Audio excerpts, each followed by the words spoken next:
Welcome to the Chatting Chakras podcast, where we get our inspiration from chakras, yoga, art, and sacred space of friends. Here's your hosts ready to rock the rainbow with you, Christina Alexa, Lonnie Voivod, and Kate LeMay.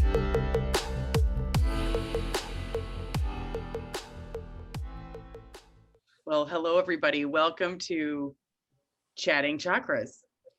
Today, I'm very excited to Chatting Chakras, jazz hands. I'm very excited to be with you today and introduce my two co-hosts here. Ladies, would you say good morning or good afternoon? Oh, good morning, sweet friends. I am Lonnie Voivod, professional muse and greeter of the morning. Christina Alexa, and I am a professional cabinet maker and yogi. And I'll raise my cup to that as well, to both of you.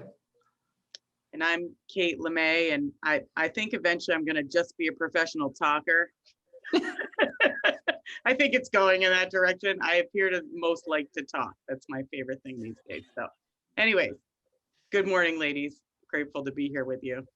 We are today going into the painting Will, and I will, for the audience, just say that this is actually our second recording of this card and painting. We did it yesterday, and we decided we're going to give it another try, which is the first time in the series so far that this has come up. So I love actually even the evolution and consciousness within our community, our little community here of knowing when, you know what, I think we could do it a little different, or we might have missed something that was really critically important around this card. So not only is yellow one of the longest episodes we always record, this one is being re-recorded, but fast. So this will be a shorter version, but really we will have spent probably an hour and a half speaking about this topic. So in its entirety. So today we're going to have a shorter discussion about will. And with that, would you want to start off with the reading? Well, first of all, you never say that up front, Kate. What? Because you know what's going to happen. We hope it'll be shorter, but you never know. Well, I got a hard stop. So it is, you know. Yeah. So there we go.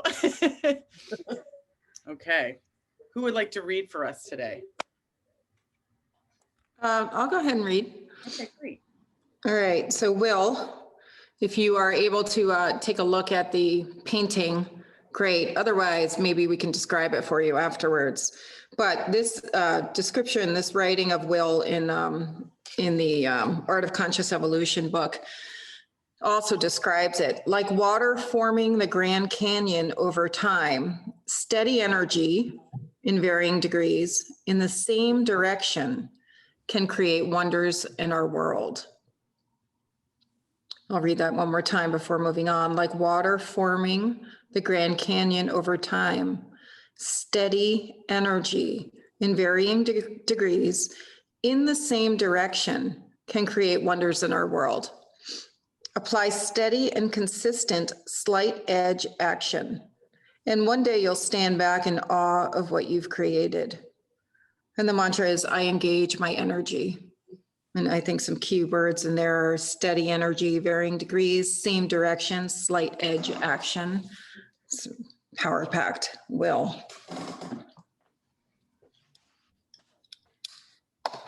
I feel like I'd like to offer just a quote from Anna Dea Judith from her chapter on will. So this is from the book Wheels of Life.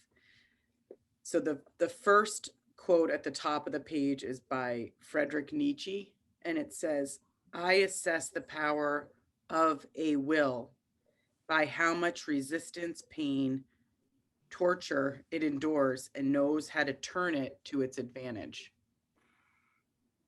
Dang. Could you read that again? You got Please, Kate. I need my notebook. I assess the power of a will by how much resistance, pain, torture it endures and knows how to turn it to its advantage. Yeah, and that's amazing. That's amazing. That is a good way to start, because that is the essence, I think, of why our conversation previously went long and not as powerfully, is because you got to get right to the heart of will. That is that it's not a happy place. It's a strong fighter, beer, dreamer, thinker, doer. Like it is a power place, but it's got its own unique personality. I think that quote sums it up beautifully. And I'll offer one more tiny paragraph here that says, will is the means by which we overcome lower chakra inertia and the essential spark that ignites the flames of our power. Will is the combination of mind and action, the conscious direction of desire, the means through which we create our future. Personal power without will is impossible, making will a primary key to the development of the third chakra.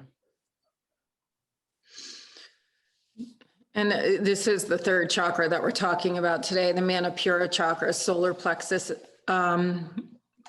area of the body, and it is the power center. And we often talk about, or I often talk about, right relationship to power, to personal power, and remembering that there is one power, right? One, it's prana, it's energy. You could call it love.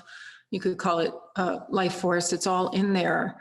But yesterday in our podcast, which is in the ethers, we talked a lot about needing structure, right? We talked about getting all watery with our energy and needing structure, like the walls of the Grand Canyon and the water flowing through the Grand Canyon, eroding the walls and creating this this deep canyon. I mean, the container and the structure is really important.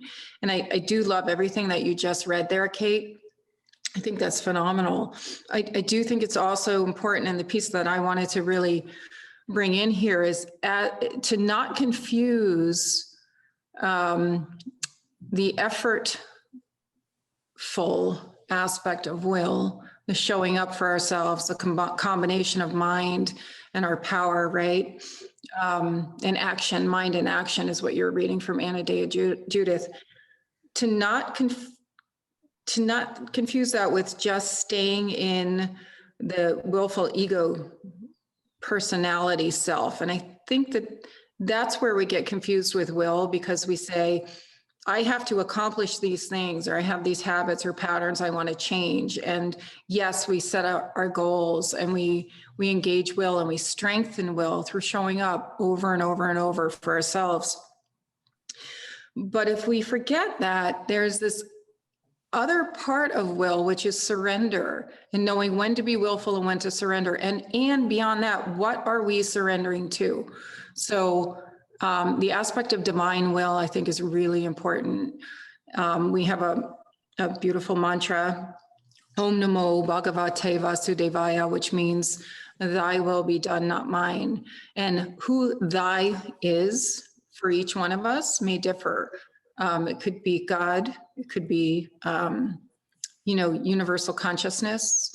I often think of thy will be done, not mine, as I'm going to plug in, I'm going to make a direct link.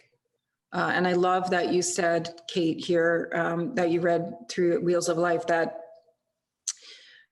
we overcome the inertia of the lower chakras by engaging will. I just resonate with that so deeply. And I love the piece about resistance as well, because yes, our resistance is going to come up. And I always say, yay, if your resistance is up, that means you're starting to engage your will and strengthen your will. Don't believe in the resistance, keep going. But anyway, make that direct link to our personal guidance system, our higher self, something beyond just where we get lost in the patterns and the thinking and the mind and the believing in the wound and believing in the inertia and letting that take us down. Instead, make that link. That is so important to the higher self, because the higher self is connected to beyond, right, to all that is. And so thy will be done, not mine. You know what? I'm going to surrender my small self. I'm going to listen to the guidance, and then I'm going to act on it and use my will to act. So that is the essence, the heart and soul of what I wanted to bring in around will. Thank Okay. you. Yeah, thank you very much for that gift. Already this is a different conversation that feels more empowered. And also shines a light on the mantra here. I engage my energy. You know, it is an invitation for conscious decision making, right? Or to what was we overcome the what of the lower chakras with the energy of will? What Inertia. inertia? Yeah, we overcome. Yeah, that feels really, really important to put in the place of the solar plexus. You know what I mean? Before the alchemy of the heart like goes into it, just to engage energy consciously so it can continue. I just thank you for this.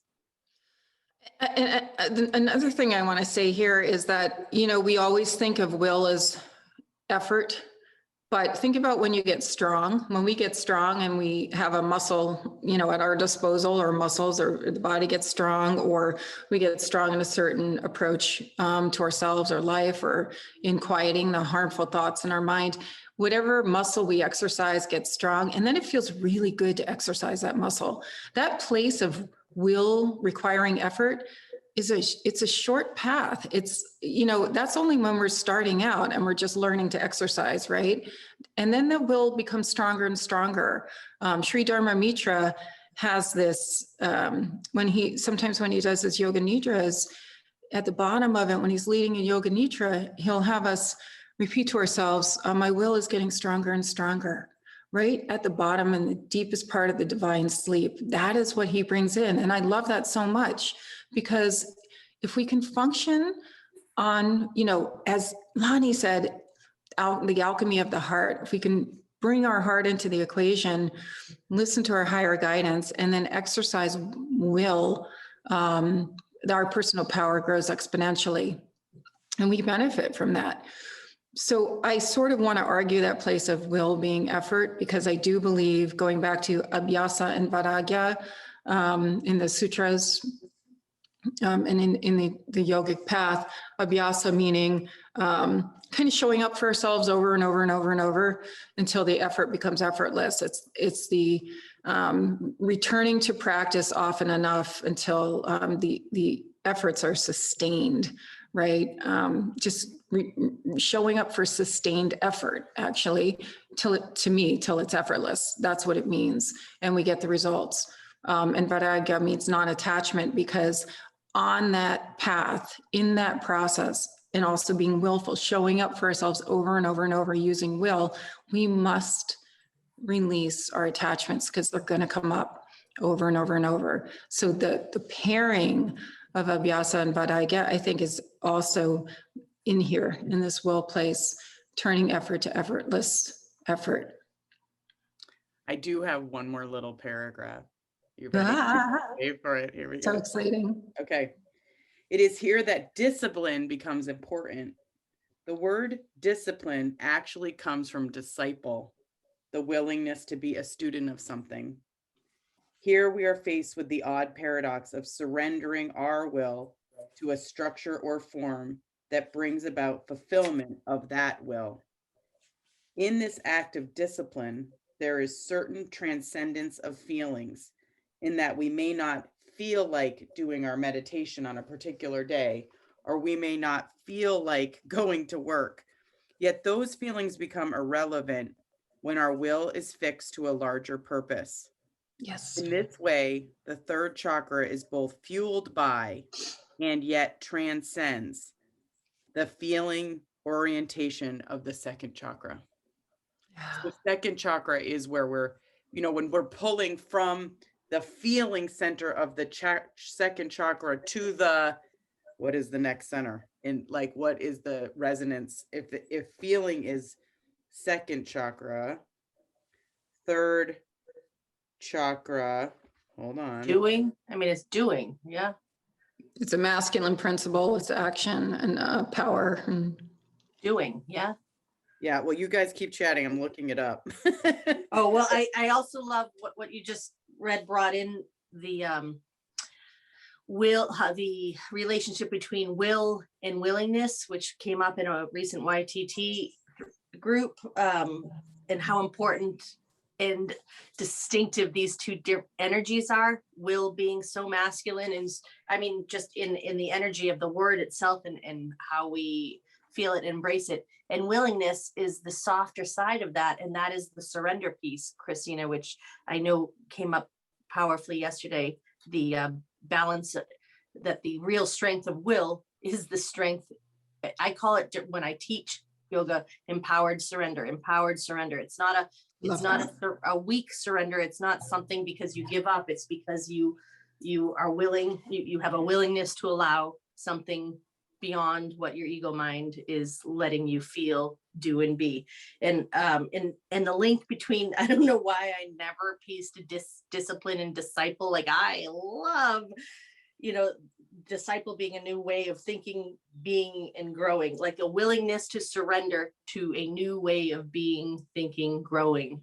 I definitely resonate with this more strongly. So I just looked up. So the inner state of the orange chakra, according to Anadea Judith, is feeling. So the function is desire, pleasure, sexuality, procreation, but the inner state is feelings and the outer state is liquid. And then in yellow, the function is will, power, and assertive state, with the inner state being laughter, joy, and anger. And the outer state, she actually doesn't list the same way, which is wild. It just says like body parts or digestive systems and muscles, but it actually doesn't list it, which I find that she has these like lists of how they function. And that's so interesting that the outer state isn't even here. well, she assigns an, or not she, but there is an element assigned also to each This is fire, right? In chakra. So yeah, the third chakra, Manipura, is fire. And just to review, the first chakra, the root, Muladhara or Muladhara, earth, masculine principle. Second being feminine principle, like a container, that space, Svadhisthana, orange, second chakra, everything you're talking about, feeling.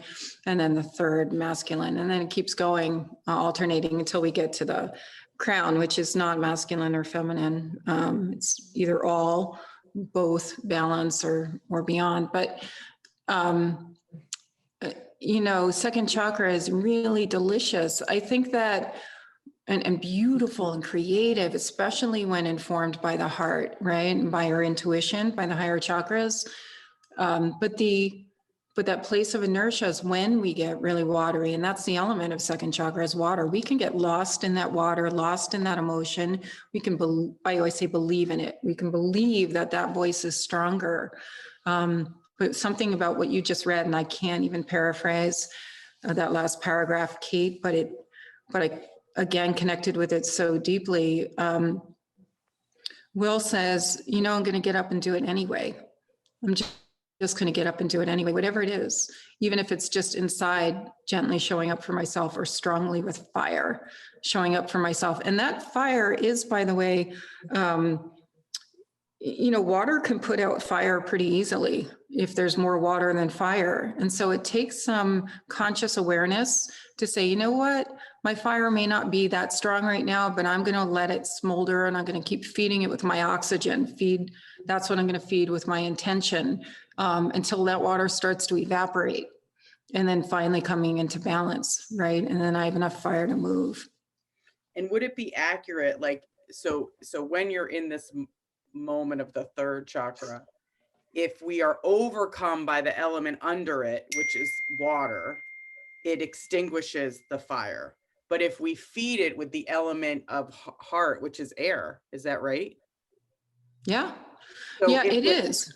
So it would feed the fire to move up. So almost what I heard when just reading that simple paragraph was that when we are connected to our purpose, right? Yeah. Like higher, we are able to overcome, and I would say this might be a new technique for me, right? Like say I'm in a moment, I want to have will, or I want to overcome my inertia. Instead of focusing and feeding my orange chakra or my feeling that I'm having in that very moment that I'm going to not do the thing that I really want to do, I'm going to take a moment to feed and focus on upper chakras just to move that energy. Because I think that I definitely get lost in spaces where the physical body feels like, oh no. And also then the head is like, yeah, you don't want to do that, you know, whereas on the times that I overcome that really through a tugging and pulling, not a me being like, I am going to do it, but more a connection to a different thing. Which am I connecting to? Am I connecting to the parts that are harder, or am I connecting to the parts that give me a little bit more lift and feed that fire? And then, like you sort of, you know, you reference, Christine, is that feeding of the fire does make the fire stronger. And then it is less, you know, you don't have to work as hard in those moments. You'll have a little more muscle memory. Anyways, that's just what. Yeah, and you're talking about that place of purpose. If we're going to listen to our higher guidance, you know, our personal guidance system is operational. It comes through our dreams, it comes through our insights, it feeds our heart, it says, hey, let's do this. Of course, if we're connected to our purpose and our purpose wants us to move forward toward it, or from the inside out, come into full bloom, of course, all of that lower chakra, lower, not as in hierarchical, but lower as in, you know, more connected to the earth, right? To our earthly plane existence and the ego and all of that, earthly desires. Of course, whatever is there and that's closer to the origin, closer to the wound, is going to dredge up. All that dross is going to come up. So the inertia is wanting to say, hey, let's stay here. So as we move toward our purpose, our stuff comes up because we're growing, we're moving, and we must know how to work elementally with this. And there's one more thing I want to say is that, you know, we often talk about, especially in yoga, hey, quiet the mind. Hey, the mind is normally dominant, at least in this culture and the way that we're raised. We put a high value on the mind, which is fabulous. But mind should be in balance with the whole. Mind supports the whole. I would say in this instance, from my own experience, sometimes, and mind being part of will, sometimes the mind can be used to move past inertia, you know, temporarily to help us get out. Like if I'm laying on the couch and I'm lost in some emotion and I'm like, I'm not going to get up and I'm drained and I'm going to lay here because I feel like a slug. And even though I know if I move, I'll feel better. Sometimes I will use my mind and my mind will just shout at me, get up. And I trust it. And that's it. I'm not kidding you. And then I will go, oh, I'm going to put one foot in front of the other because my mind is telling me, foot move to the floor, legs move, arms move. So you can use that metaphorically, right, to anything. But sometimes we use our mind as a little helper as well, as part of will. Yeah, well, I am smitten right now with the power of the mantra. Just the I engage my energy is a decision, and it's not asking much. It's just asking you to be aware of your moment in your present moment and do something different. And I actually love linking I engage my energy with the elemental ideas of bringing, like you said, Kate, the air, you know, the breath into the fire, feeding the fire rather than try to shake up the stuff that doesn't want to move. Like that is a different approach. And this is why I love the chakras, because whatever, if you don't, I need a framework to make it fun and interesting. And this makes so much visceral sense to my body and my, like, I'm getting like goose pimples, right? Like it just feels like it makes more sense after a lifetime of living. Everything you're saying is resonating a little bit more deeply. Of course, you got to feed your fire with oxygen. We know that's how you grow fire. How do you, how do you practically increase oxygen? Bring in breath work, bring in pranayama, bring in movement, exercise, anything that gets you out of your current state. Tony Robbins will tell you this in the non-yogic language, but it's all the same. But when you are fighting inertia, and you ladies know, like, this is where I struggle. Like, if I get a lot of dense energies, I can't move. But this approach, I engage my energy. I got to feed my fire with some oxygen. That brings a little bit more levity into just breathing practices. Yeah, I was going to say Kapalabhati is like screaming right now, like, yes, do the Kapalabhati, and engage the will with your breath. And then all of a sudden you might, that might help. Yeah. Pranayama helps so much. Kapalabhati, that fire, skull cleansing breath. If we're feeling like we can't get out of our own way, not only is it purifying, but it does invoke a lot of fire. And the very first thing that you read, Kate, from Anodea Judith, there was something in there that, and I can't remember exact words again, but it's the opposite of what we think. If we take the effortless effort, so let's just say effort, to engage will, and then that will actually becomes the thing that erases that inertia.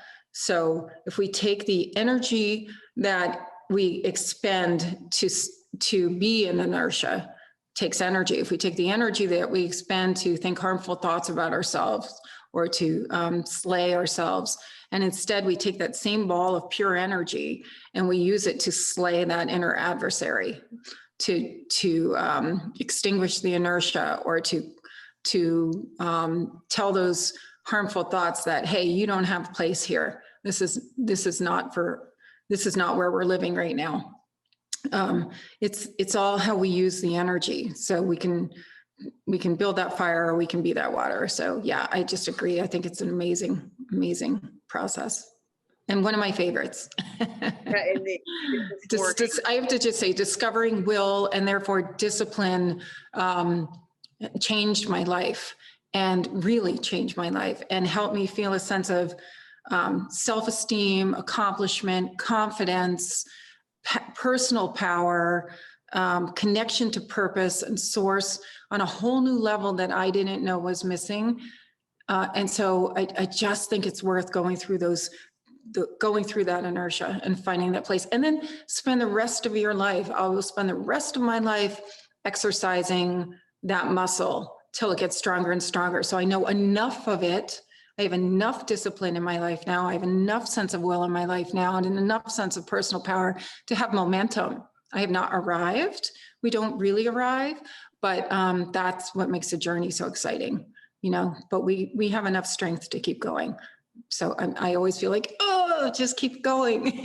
I love that you are like the ambassador for, I so see you as my champion of and of will, and in reading our homework for the 300-hour YTD, because you prescribed my favorite book to us, like, this is my favorite book.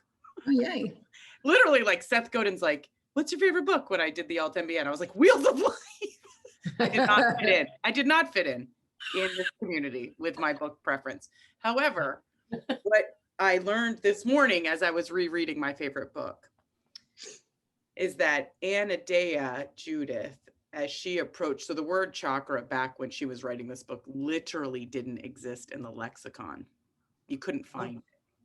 I mean, it existed. It's a super ancient thing, but in the card catalogs of the Western Library, or the Eastern Library, our American Library, like, there was like 2 or 3 references to the word chakra. Which means wheel or disc, right? Yeah. And today it's everywhere. And she's very humble, like, not attributing herself to this, but I deeply believe that her work in the 70s when she wrote this book was pivotal in the opening of, and she just said that everything rose. There was a bunch of teachers that rose at the same time with this word, and that she believed that the collective consciousness was ready for it. And so today, as I think about this system being part of the integration, like, people that are listening to this right now, the reason we are attracted to this is because it is a system of integration of energy sources into the physical body, the energy. So it's the weaving of all these dimensionalities. It's the intersectionality of our existence and energies on this planet. And it's a tool. Like, it's just a tool. Like, if you want to think about, how do I go from, okay, I got this thing I really want to do. It appears that I am feeling heavy and watery about it freaking all the time. Okay, here is some tools. By the way, just reading this chapter about yellow, I felt more empowered. Yeah. That one quote at the top of the section of Will, I was like, there it is. Read a little more. Oh, discipline is disciple. What? Every paragraph, by the way, when you read this chapter, your mind is going to fall over, because these components, where especially when we're struggling, and especially when things are hard, and especially when, yesterday, the indulgence of the, like, I want to say self-pity or pain, in the sense of, like, I wanted to feel it all, to express, it is so hard, you don't know my hardness, right? When ultimately that is really indulging orange. Whereas if right now we just learned in our little group here, or relearned 50,000 times, that if you want to make the fire hotter, don't pour a bucket of water on it, people. Like, get a billow, right? And pump the heck out of that thing so that you get a chance to make that water steam. And that's this, it's just, thanks for signing the book again. B, in the section of Will and Power. C, for redoing this podcast and being, open and transparent around, we could do a little better, because I think that this is what is needed for ourselves. Me personally, I'll say, I'll take this show for sure and listen to it anytime that I'm struggling with my will. Because I think, Christina, if we made a t-shirt with your face on it that was like, you can do it, because you represent to me, see, the way you're trying to sell me, you're like, really, I swear, if you do this, you're gonna feel better. But yeah, for those of us that this hasn't come, we haven't quite overcome it yet, or not overcome, like you said, we're a perpetual student, but we haven't necessarily felt where you're at right now. I can't wait to frickin' be at, right? Like, it's a short step, Kate. And I'm not anywhere. It's a short step, but keep going. No, yeah. That's it. But that's, I just feel like, I'm like, okay, thanks. I believe in myself now, because the way you're helping me to engage my energy, I think you are, they say, find teachers that are just a bit further on the path. And I might say you might be 17 miles ahead of me, but at the same time, I need and want what you are talking about right now. So I just want to thank you, and Lonnie, I think Lonnie and I just love that I have friends like you guys to talk about this with, because to me, we're not talking about, and pardon my, if you love talking about backsplashes in your kitchen, it's also beautiful backsplashes in your kitchen.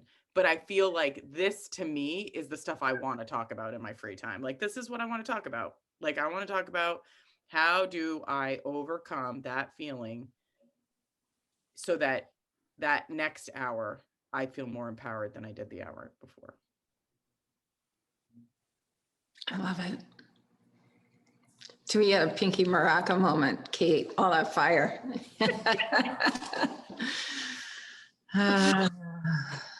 Well, we've got 5 more minutes, lady. Anything else to cover to wrap us up today? I want to ask, I'll shut up for a second. Sorry, Lonnie. I want to ask anybody who's listening to check in for a moment and go, what is that thing that would really benefit from my fire? What is the thing that makes, as we always say, your heart sing? Or what is your purpose-driven moment that needs some fire look like or feel like? Because everything that you're saying, Kate, visualize it, see it in the present moment, see it already manifest in the full light, the glow of the firelight, right? The glow of the fire is a special sort of surreal quality, and fire is a master teacher. If you think of fire as its own energy or being, right?